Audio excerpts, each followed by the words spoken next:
C'est un excellent projet qui répond aux deux axes stratégiques du plan Sénégal émergent, à savoir le premier axe et le deuxième, la transformation structurelle et le développement du capital humain.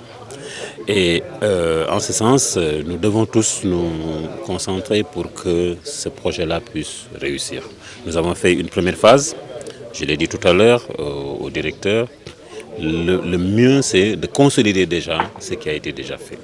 Et le charme même du PUDC, c'est sa capacité à réduire les inégalités entre Dakar et le reste du Sénégal, mais entre les grandes villes aussi et le milieu rural et périurbain. Je pense que c'est un mal qui gangrène l'économie et le social au Sénégal et que le PUDC vient aujourd'hui de soigner. Nous encourageons donc tous les maires à être beaucoup plus participatifs et compréhensifs parce que comme on dit en Wolof, Khalongu Dajul Souf, donc tout ne peut pas se faire en un temps record, mais je pense que le rythme avec lequel nous sommes en train de réaliser le PUDC est un excellent rythme à consolider ce que nous avons déjà mis sur place que de vouloir encore développer d'autres sans pour autant qu'on puisse garder au moins ce qu'on a déjà réalisé. Donc j'invite vraiment le PUDC à continuer évidemment ses efforts, mais surtout se concentrer sur des infrastructures qui ont été déjà réalisées. Sinon, on risque aussi de perdre tout l'argent qu'on a déjà mis et nous pensons que c'est vraiment la solution. C'est la solution en termes de croissance, la solution en termes d'accès aux services sociaux de base, mais aussi la solution pour les ODD. Parce que quand vous voyez le programme, presque sur l'ensemble des 10 premiers ODD, le PUDC est une solution. Donc rien que pour cela, il faut l'encourager et le soutenir. Le sentiment de satisfaction. Sentiment de satisfaction dans la mesure où le PUDC, comme son nom l'indique, vient pour résorber le déficit qui existe dans le monde rural. Ce déficit, globalement, tourne autour de l'accès à l'eau, l'accès à l'électricité, mais surtout aussi le désenclavement de certaines zones. Ici ajoute aussi la question liée au soulagement des femmes dans le cadre de leurs activités quotidiennes. Donc c'est juste pour vous dire que ce programme vient à point nommé, dans la mesure où beaucoup d'endroits du Sénégal, depuis les indépendances, n'ont pas connu suffisamment d'investissement. C'est dans cette dynamique que le président de la République a eu bien cette ingénieuse idée de lancer le programme d'urgence de développement communautaire. À l'heure du bilan, actuellement, dans la première phase, beaucoup de communes ont bénéficié de programmes liés à l'accès à l'eau.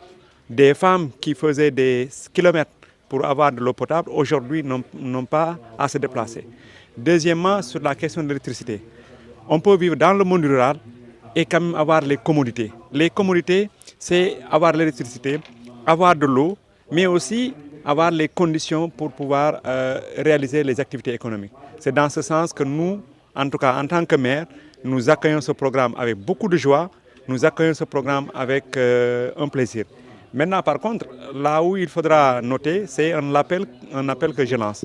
Compte tenu de l'importance du projet, nous lançons un appel au président de la République, au gouvernement, de financer davantage ce programme pour permettre à toutes les communes du Sénégal, notamment les communes dans le monde rural, de bénéficier des infrastructures sociales de base afin de permettre aux populations d'avoir le bien-être au même titre que les populations des villes.